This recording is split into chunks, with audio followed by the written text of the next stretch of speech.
SQLite এক্সাম্পলের মধ্যে আমরা এই পর্যন্ত দেখলাম যে কিভাবে একটা টেবিলের মধ্যে ডাটা ইনসার্ট করা যায়, যেটা আমরা অ্যাড ইউজার ইনফোর মাধ্যমে ইনসার্ট করলাম, এবং দেখলাম যে অল ইউজারের ইনফরমেশন আমরা কিভাবে গেট করতে পারি। তো এখন আমরা দেখে নিব যে কিভাবে আমরা একটা সিঙ্গেল ইউজারকে আপডেট করব। তো এখানে আমি আপডেট করার জন্য মেথডটা আগেই ক্রিয়েট করে রেখেছি। তো আপডেট ইউজার, ক্রিয়েট ইউজারের মতোই আমরা আপডেট ইউজারের মধ্যেও একটা ইউজার ইনফোর একটা অবজেক্টকে প্যারামিটার আকারে দিব। এরপরে আগের মতোই আমরা এসকিউলাইট ডাটাবেজের একটা অবজেক্ট ক্রিয়েট করে কন্টেন্ট ভ্যালুর মাধ্যমে আমরা হচ্ছে ওই নেম এবং নাম্বারকে সেট করব। তারপরে আমরা হচ্ছে এই এসকিউলাইট ডাটাবেজের অবজেক্ট ডিবি, এটার মাধ্যমে আমরা আপডেট মেথডকে কল করব। তো আপডেট মেথডের মধ্যে টেবিলের নাম থাকবে, তারপরে যেই ভ্যালুগুলোকে আমরা আপডেট করছি সেইটা থাকবে সেকেন্ড প্যারামিটারে, আর থার্ড প্যারামিটারের মধ্যে থাকবে হচ্ছে যে এইটা আমরা এটা হোয়ার কন্ডিশন, অর্থাৎ আমরা হচ্ছে আইডি ভ্যালু অনুসারে যে আপডেট করতে চাচ্ছি, সেজন্য আমি এখানে আমার আইডি ফিল্ডের নাম ছিল কি আইডি, এটাকে আমি কোশ্চেন মার্ক দিলাম। আর ফোর্থ প্যারামিটারের মধ্যে থাকবে ওই আইডি প্যারামিটারের জন্য যে ভ্যালুটা, সেই ভ্যালুটা থাকবে। তো সেই ভ্যালুটাকে আমরা এরকম, তো এইখানে আমাদের আসলে অনেকগুলো কন্ডিশন থাকতে পারে, সেই কারণে সেই জন্য আমাদের অনেকগুলো ভ্যালু দেওয়ার প্রয়োজন হতে পারে। সেজন্য এই ভ্যালুটাকে আমরা একটা স্ট্রিং অ্যারের মধ্যে দিব।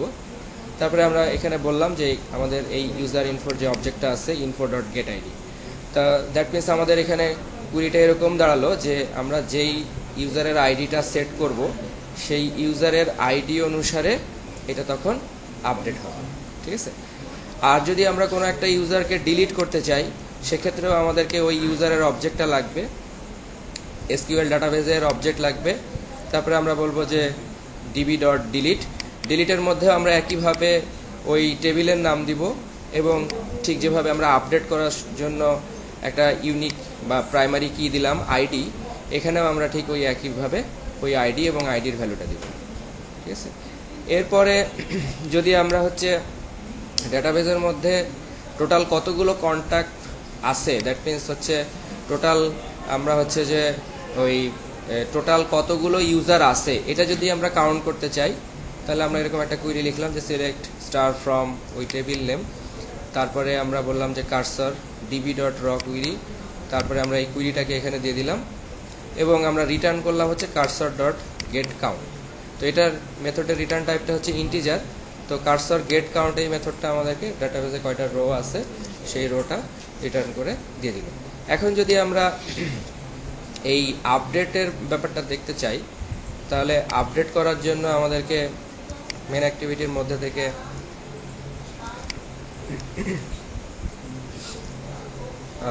ডাটা সেভ এই অপশনটাও আমরা এখন বন্ধ করে দিচ্ছি। এখন আমরা জাস্ট একটা বলবো যে D helper dot update user. তো আপডেট ইউজারের মধ্যে আমাদেরকে এখানে একটা ইউজারের অবজেক্টকে দিতে হবে, যে ইউজারের অবজেক্টের মাধ্যমে আমরা এটাকে আপডেট করব। তো আমাদের এইখানে ডাটাবেজ হেল্পারের মধ্যে আপডেট ইউজারের মধ্যে আমরা একটা ইউজারের অবজেক্ট দিব, এবং হচ্ছে আমরা হচ্ছে এখানে একটা আইডি সেট করব যে আমরা কোন আইডির ভ্যালুটাকে আপডেট করতে চাচ্ছি।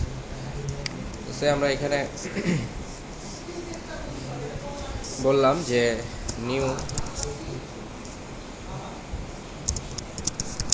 User info. এই নিউ ইউজার ইনফোর মধ্যে আমরা এখন হচ্ছে একটা আইডি ব্যবহার করব।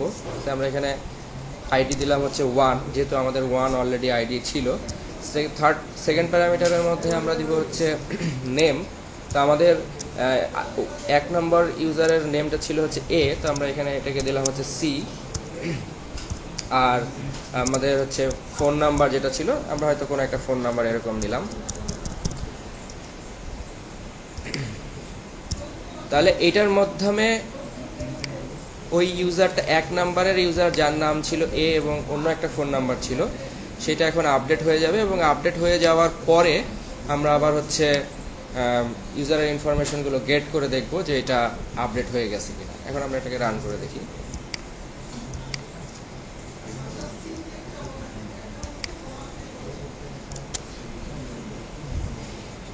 তো আমাদের অ্যাপ্লিকেশনটা রান হয়েছে, আমরা দেখতে পাচ্ছি name is equal to C হয়ে গেছে এবং বি হয়ে গেছে। তাহলে আমরা দেখলাম যে 1 নম্বর আইডিটা আপডেট হয়ে গেছে, ঠিক আছে। যেটা আগে এ ছিল সেই নামটা এখন আপডেট হয়ে সি, এবং আগের যে ফোন নাম্বারটা ছিল সেই নাম্বারটা এখন আপডেট হয়ে এই নাম্বারটা হয়ে গেছে। তো ঠিক একইভাবে যদি আমরা এখন এই ডিলিটকে কল করতে চাই, তাহলে ডিলিটের মধ্যে আমরা এরকম একটা ইউজারের ইনফরমেশন দিয়ে দিব, এবং সেখানে আমরা ওই ইউজারের মধ্যে আমরা যেই আইডিটা সেট করে দিব, সে হয়তো আমরা ইউজার ডট সেট আইডি বললাম 1, তাহলে 1 নম্বর ইউজারটা ডিলিট হয়ে যাবে, 2 বললে 2 নম্বর ইউজারটা ডিলিট হয়ে যাবে। তো আমরা এভাবে ডিলিট ইউজারকেও আমরা কল করে দেখতে পারি।